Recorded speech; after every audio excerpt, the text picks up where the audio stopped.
There's no need for an intro. Correct. LT ripped in day of game. Yep. Like a legend, straight from Boston. To the best city Did in you the fly country. from Boston? No, I went home for You went home. a quick trip home and then had to He had to get pick up. some new He had clothes. to get this shirt. Yeah. That's right. He was my coming a shirt. Lauderdale without that perfect shirt. South Florida shirt. By the way, it's great to have you here, dude. I'm so you know what? That was a classic. So we were all at the Bauer event in Boston. We're all having a few pops, enjoying ourselves, and we were like, dude, you should come to Florida for the game. And it's a classic night of like, yeah, that's a plan, and then no one does it, and then here you are. Yeah, I mean, it's just such an easy flight from DC. So I woke up in the morning. I was like, I could do it if it wasn't just small talk. But yeah, now I'm here. So we are. happy to be here. It's Amazing. a great spot.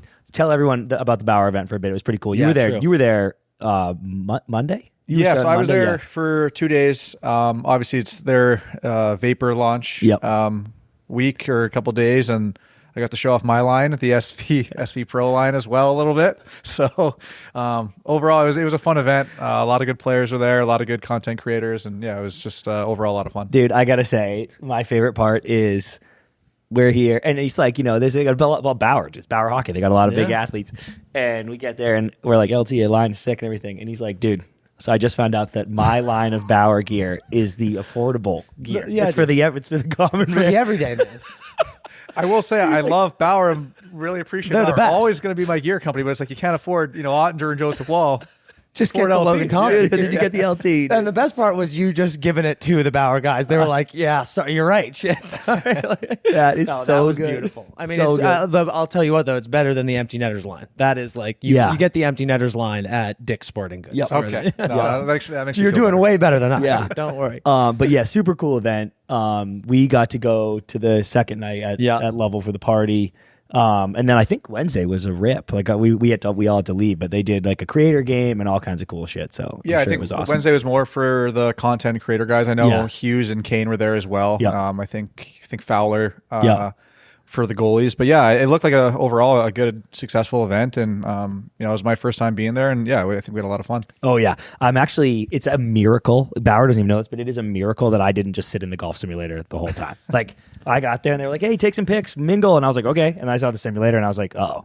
I felt that way about the bowling alley. I was like, you guys, they put us in a building with all the distractions in the world and expected us to work. And I was like, what do you want from me here? This Is that insane. normally in that rink? Yeah. I'm not going to lie. I didn't know that there was a bowling alley or simulators. We didn't get much past the bar, to be honest. Yeah, we kind of stayed we had around a little that area. So yeah. The food was right there. The DJ was right there. Didn't have to go. I got too caught up promoting my gear. So yeah. Dude, you're doing your job. Yeah, That's very exactly. true. You were Yeah. doing your job. You're doing your job. Okay, but then we rip back. We all rip back here for the playoffs. Yeah, and here we are at the final, Florida up 2-1. We're about to head into the game. Dude, how do you... So, like, you guys go down to Carolina. Great team. Different team this year. What is it about this Florida team from your eyes that's like, I feel like we looked at... You guys were so good all year. Carolina's so good all year. You guys fall to Carolina, and then Florida just handles them. Like, how does this team keep doing this to such great opponents? I think it's Florida's depth. I mean, Yeah. they're just such a deep team this year. I think Marchand was such a huge pickup at the Insane. deadline. I think a lot of teams were probably in on him. And yeah, credit to them for getting him. And Seth Jones also has made such a difference on their back Great end. call. And then you arguably have probably the best playoff goalie in the last couple of years in net, right? Yep. So it's impressive to watch, but they got just 4 deep lines, and I think Marchand's been such a game changer for this series for him. And I mean, it's huge for him. Dude, you had said to me the other night at Bauer that when you're playing Carolina, you guys are playing Carolina, the way they skate, you guys were coming to the bench like, I can't breathe, dude. It's just smothering. How crazy is it to think about how well Florida and the Oilers, frankly, must skate, considering that's what Carolina looked like, honestly, in that next round? Yeah, credit to Carolina. I mean, when we played them, the first 2 games were really tight. They could have gone kind of either way. Totally. And then, go to Carolina. It's such a hard rink to play in as well. And yeah, they really took away our time and space with everything. And I thought it was gonna be a different series than how when they played Florida. And then to see what Florida did to them was really impressive. And you got to tip your hat to Florida. And then going down 1-0 to Edmonton's not easy, but winning the second game at home and then the last game that Florida played, they really controlled from looks the whole game. Yeah, So oh my God. they're just such a heavy, fast, skilled team. They kind of have a little bit of everything. Yep. And I think that goes a long way. Do you watch, after you guys get knocked out, do you watch playoffs still, or are you like, I'm good? No, I mean, I took a little time off, a little salty. I didn't want to watch Carolina, but Yeah.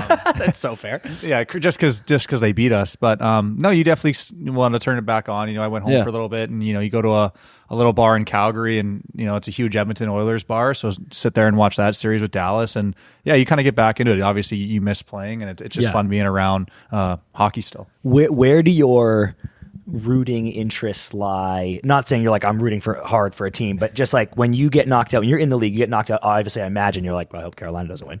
But or are you the guy that's like, I hope they do win because then we lost to the champs? Or how do you kind of filter it out the rest of the way? Well, I mean, yeah, I'm always a Washington Capitals fan, but I think growing up in Calgary, it's really hard for me to cheer for Edmonton. I bet. I think my loyalty lies in Calgary with that city, so I think that's kind of where I think I'll just leave it at that. It's hard to cheer for Edmonton just being born and raised in Calgary. I've actually been really surprised, and I know it's the Canadian drought factor, but how many fan bases from Canada have been like, yeah, we're go Oilers. And I'm like, go Oilers? Aren't you a Canucks fan? But they're like, whatever, dude. So it's kind of a fine line there. I'm getting half and half on that. Like a lot of like wherever they are in Canada who are like, fuck the Canadian drought. Don't care. I don't want to see Edmonton. Yeah. And I think that's how I would be. Like, I'm like, if you're not, if I'm not a part of your fan base, I don't care where you're from. Yeah. Like, get out of here. It's like, there's also guys on other teams that are probably from where they're from. Right, It's like, I'd rather root for that, Absolutely. I don't know how that works. I wanted to ask you this as a guy who's played against McDavid many times.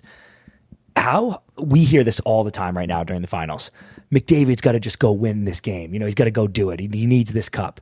How, for the fans, how hard is it for one dude to just go win a game in the NHL? As good as he is, I imagine it's such a team sport. That's not a thing that can just happen whenever he feels like it. No, absolutely. I mean, yeah, you always say McDavid's got to do all the work tonight, right? And it's easier said than done, but I mean, if there's one player in the world that can steal you a game, it's Connor McDavid. Yeah. Let's be honest. It's actually insane when you think about it like that. Like it's really hard to do, but he can do it. Right? Yeah, so you got to tip your hat to him as well. And when he's on the ice, because sometimes I'm like, he makes that backdoor pass to Draisaitl and he hammers in the one-timer. And I know it's a no-look pass, but I'm kind of sitting there being like, Bob, you know, it's cheat, dude. You know it's going. But how hard is it to just like when he's on the ice, your attention just must be there all the time as a goalie?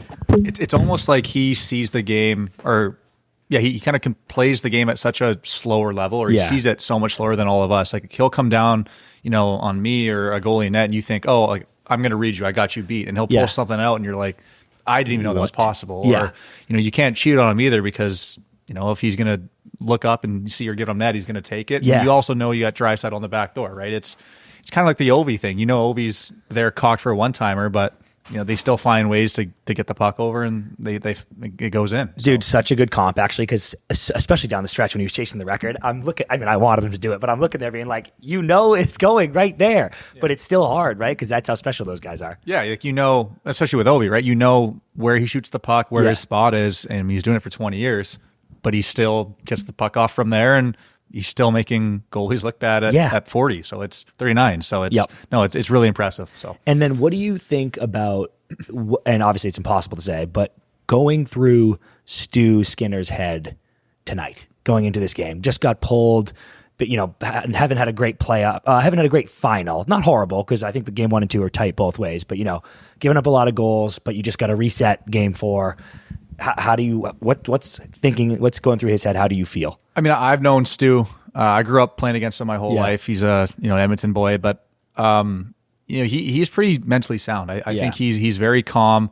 I don't think he has a lot of panic to his game. Yeah. And he's proven everyone wrong. Like everyone's kind of counting out the first round, and then he comes back with 3 shutouts or 2 shutouts. So epic. It's just I think he'll rebound well. I think he's done it before, and I don't think he's worried. I think it's playoffs. It's a long series. You're only down 2-1. You go out tonight and you win the game, and it's a 0-0 series, right? With 2 in Edmonton. Exactly. Like, holy shit. So I think Stu's probably thinking that too, and I think he's just, he's going to come in tonight, and I think we'll see a different goalie than game 3. So crazy, dude, because you're completely right. He could snap off 2 straight shutouts, and then they always win the cup, and I'm like, Stu's the man. Yeah, exactly. I think that's what everyone does, right? Yeah, so I mean, nuts. it's tough because, he gets a lot of heat, and you feel bad.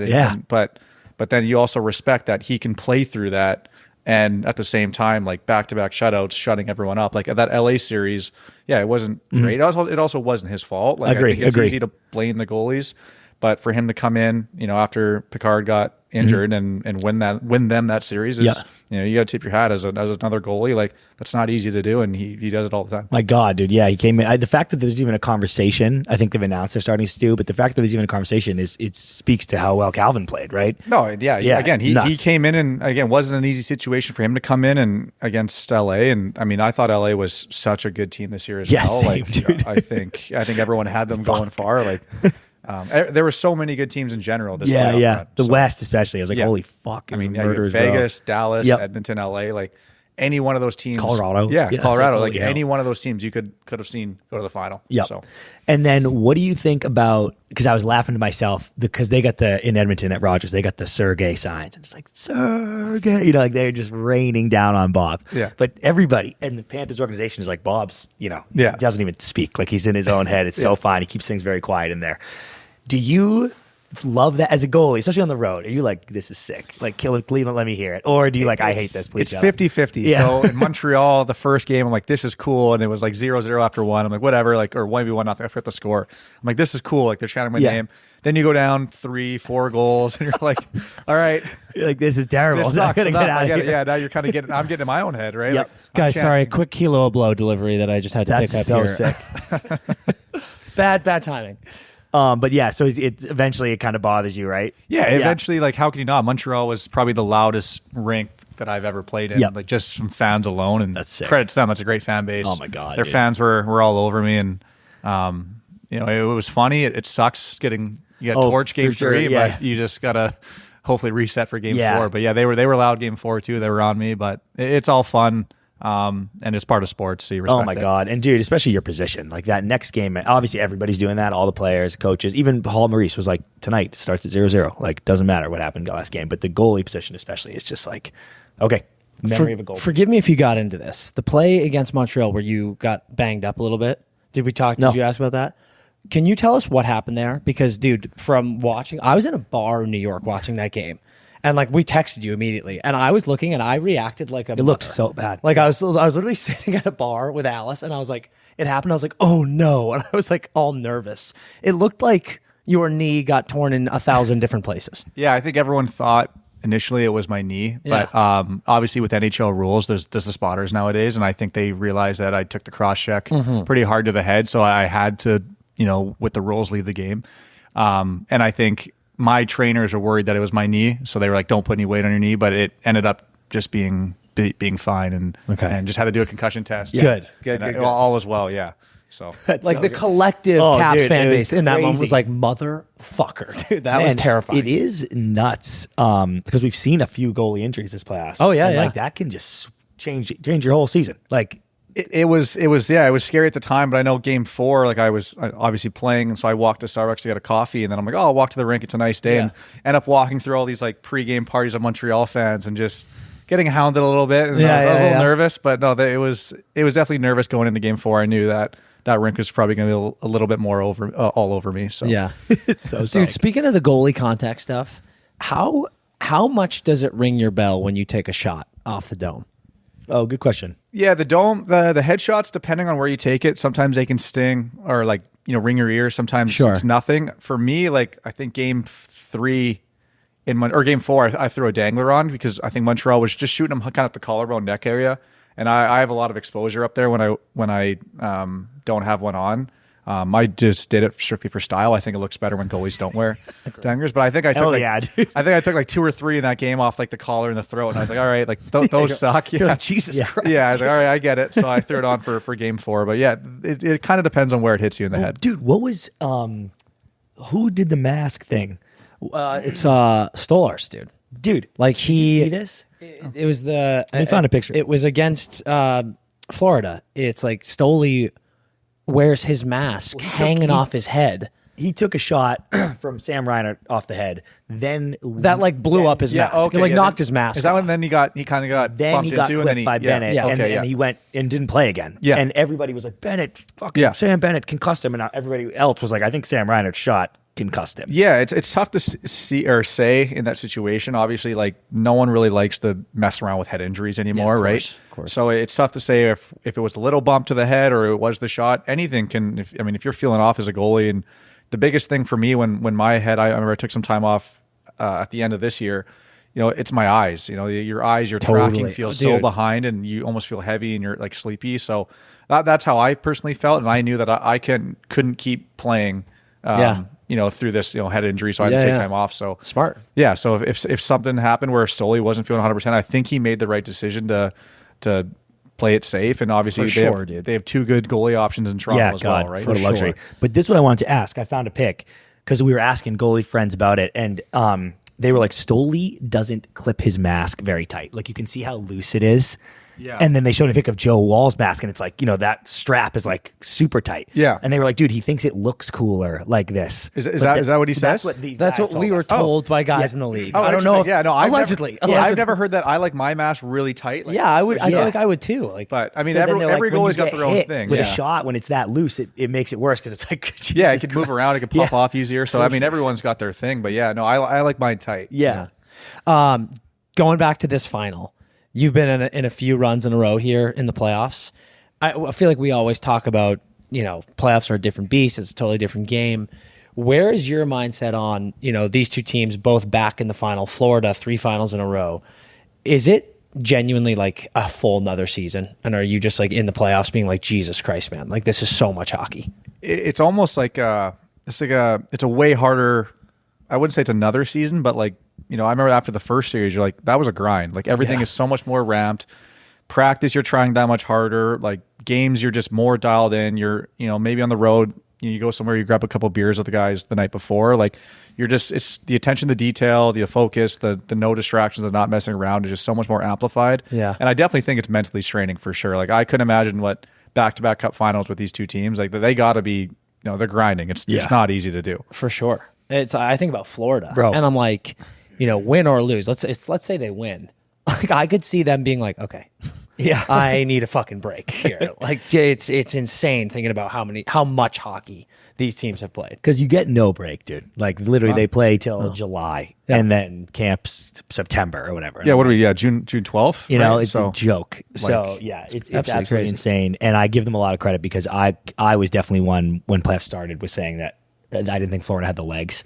Finishing third in the Atlantic, I was like, great team. They're tired. And it felt like they were really saving an extra gear. No, it's absolutely mental, man. I can't get over it. What are you seeing right now? Like as a player and a fan looking at these games, obviously game 3 is so different. But like, is this one of those series where you're like, honestly, it feels like anything could happen, or do you feel like you see an edge one way or the other? Well, from what I've learned watching Edmonton is you can never count out Connor McDavid. Correct. You can't. So you can't be like, oh, they're down 2-1. It's over. No, with Connor McDavid and Draisaitl, like it's never over. Those like last year, right? Yeah. How easily could this game be 4-0 Edmonton? Yeah. And we're just like, oh, okay, we're right back in it. Yeah. And game 1, I thought Edmonton looked really good. Like both games in Edmonton, I thought Edmonton looked very good. And again, tip your hat to Bobrovsky. I thought he was outstanding as well. Like, he's been elite this series. And again, it's what he's known for, right? I think as long as they make playoffs, you're going to get playoff Bobrovsky, and I think he's been outstanding as well. So Florida, I think, in my opinion, obviously I'm not an expert. I know I'll probably take heat, but I think they're the deeper team, just 4 lines deeper. Yeah, and I don't even understand how an Edmonton fan could argue that. I know it's not discrediting their depth. It's just saying when Brad Marchand and Anton Lundell and Luosterainen are your third line. Like, how do you argue? Outrageous. That's a deeper team. And again, that's not a knock at Edmonton. No, Edmonton has the 2 best players in the world. Yeah. Right. So again, it's just, but again, it's hard to kind of get a feeling. I think we'll find out tonight, obviously, at the game. But I mean, you can't count out Edmonton with those 2 guys. It's true. I said this the other night. The Panthers fans were really like cocky after game 3. Like they were like, "We did it," and I was like, "You better calm down, pal." Yeah, this is the wrong team. Couple scary guys on the other side. Remember after game 3 last year, guys? Yeah. But even tonight, dude, because I was saying the same thing. I was like, "We'll find out tonight. If the Panthers win tonight, it's over." But even then, I'm like, actually, maybe not, because the Oilers can take 2 at home. Just got to steal that game 6. So I think it'll be a tilt if you had to pick who wins how many games. Like who wins? Yeah. Well, again, I think I can't, dude. I can't tell you how many times we've been asked this in the last 3 days, and I have that exact same reaction. like, I'm like, I don't even want to say. Like, I don't know. I just also don't want people mad at me. Bro, Yeah. keep in mind, Welcome to my life. I publicly on the pod picked Oilers in 5, so I'm rinsed already, and I'm getting killed. Yeah, for you're it, public enemy number one so- right now in Florida. I think Florida rolls with the momentum. I think that it's not going to be a blowout. I think they win tonight. I think Edmonton goes back and home and takes care of business, and then I think from there anything can happen. Oh, That is, in my okay. opinion. That's literally exactly what I said this morning. I said Edmonton wins Game 5 no matter what happens tonight, but I do feel like Florida has so much momentum right now on home ice. It feels like it would be uncharacteristic of them to not take this opportunity. Oshie's been dead on. He literally texted us before the series. He said Edmonton wins Game 1 at home, drops Game 2. Florida wins Game 3 at home, drops Game 4, but then Florida wins Game 5 in Edmonton and then finishes it at Game 6. It would be wild. I say, Osh has been around longer than I have. He's been around the block, dude. Yeah. He's been around the block. Very, very true. Yeah. How pissed off are you at him for not just making it one game to play together? What a selfish asshole. I mean, it sucks not being able to play with him because, Yeah. I mean, just being around this year, like how much presence, he had around that room. Totally. And the way that the team, the management, the staff, like everyone just spoke so highly of him and how good of a person he is on and off the ice. It would have been really cool to play with him to see that. I think, all the guys in the dressing room definitely that played with him before would always say how much they miss having him around. For sure. So I definitely got the chance, or I got the chance to meet him, and he was around a little bit, and he was nothing but a great teammate to me. But I wish I got a year to play with him for sure. Would have been awesome. Okay, last thing, if you can say, tell us about the night Ovi broke the record. Oh, yeah. I actually saw it. It sucks. Like I was at home. I was sick. So I was injured, and then I had a really bad flu. So I knew you weren't playing, but I couldn't be there. They actually flew back that night, and they had a good time that night. Yeah. But I wasn't able to make the trip. I was really sick. How sick are we talking about, dude? Like he broke the all-time goal scoring record. Enough where I couldn't leave my house, as well as some of the guys were worried about their wives are pregnant, so it was also a chance of me not being around everyone and getting people damn sick. Jesus, what'd you have, dude? Yeah, it was bad. No, that's fair. Yeah. That's fair. It was coming out of both ends. For sure. Yeah. Oh, God. Like what happened in a red all trip, dude. Well, after the shift you put in Boston. Yeah, exactly. What do you expect? Yeah. God damn. Oh, my God. But that must have been sick, dude. Just kind of that whole chase down the stretch and having it, being able to celebrate as a team with all that accomplishment. It was cool to see. Like I remember when I got traded here, it was obviously a discussion. Everyone said the same thing. I don't know. He's getting older, right? And especially because after last year, he was like a little slow. I was like, oh, yeah. But then he started off the year hot, and we're like, oh, holy shit, he's gonna do it. Yeah. And then I remember in Utah when we beat them, but that's when he broke his leg. Yeah, fuck. The feeling in the Isn't room. that funny to say out loud? Yeah. We're like this. Remember when he broke his leg this year? Yeah. And then he still did it? And he got he was a back-to-back. We were in Vegas, and he got a hat trick in Vegas. Yeah. And then we go to Utah, and he put up 2 goals already in Utah. We're like, holy shit! Like he might have back-to-back hat tricks. This guy's hot. Yeah. And then he broke his leg. It was an accident. Like I think it was a hate. Yeah. Fuck. And he didn't mean to do it. It wasn't it's a tangle up. Yeah, for sure. it wasn't a dirty play by any means. But we won that game, and the feeling in the room, like it almost felt like we just lost. Like our season was over. It was so depleting. Like, that's cool though. I think it shows how much he means to that dressing room and the guys. Like, sure. And how happy everyone was for him that he was playing so well. So when he lost or when he broke his leg, we were all really worried that it wasn't going to happen this year, and we didn't know if he'd come back. Dude, do you hold think, on? Yeah. When he came back, like the first day you saw him skating after the broken Which was leg, like 2 days later. Were you like, what the fuck is going on here? He's a machine. Like, he's just built different. Yeah, like I mean, He's literally built different. Like his leg was it's broken. Russian engineering. Yeah, it's unbelievable. He wasn't skating hard, but the fact that he was out there still on his skates, moving around, you're just like you can't make that up. He was literally on skates in full equipment 2 weeks later. Yeah. It was 2 weeks. Yeah, correct. And I was like, is your leg broken? And he was like, yeah, it is. Dude, not that I'm saying you're making excuses, but do you think, I remember because we're, from New England watching the Patriots that year, they went undefeated and then lost. I remember a lot of those guys gave interviews after of just being like, God, there was a lot of pressure, like external factors. Yeah. When after or I guess my question is, did the chase at all kind of like once it was done, were you guys almost like exhausted by it by the time playoffs were starting, or was it just not like that at all? No, I don't think so at all. I think there's always people would talk about it, Yeah. and I think if anything, it was maybe you don't want to, never wanted to bring it up with O and distract him. Sure, Because obviously everyone's talking about it. Yeah. You don't want to distract him. But I think we were almost happy that he got it. And we're like, okay, now let's just get back to work and play. Right. I don't think we weren't tired by any means. And I think with O, like, he just loves playing hockey. Yeah, so I think it doesn't matter if it was the goal record or, he still had 20 goals to do next year. Like, that guy just comes to the rink and puts a smile on his face and just plays hard. Did he pre-plan the seal slide? I don't know. I gotta ask him that one. We gotta find out. I never knew that. LT was shitting his brains out, dude. Yeah. You didn't. God, that was so good, dude. What It a was perfect, such a good slide, what a perfect too. I was like, Ovechkin oh my I goal. saw that. I got to see that quickly. Yeah. So awesome. it's like, hey, we hammered like early in the season when he was hot, pre-broken leg, that it would get broken this year on a power play goal. Yeah. And that cash. Yeah. Good action. Good action. Nice. It's weird. You'd almost feel it coming when you watch the game. Like, Yeah. kind of the puck went over to his side, and I think you watch the bench. Everyone just stood up instantly. Like, this is it. Yeah. Fuck, that was sick. All right, boys, let's go rip a day in South Florida Elbow room. and head to Game 4 of the Stanley Cup Final. Amazing.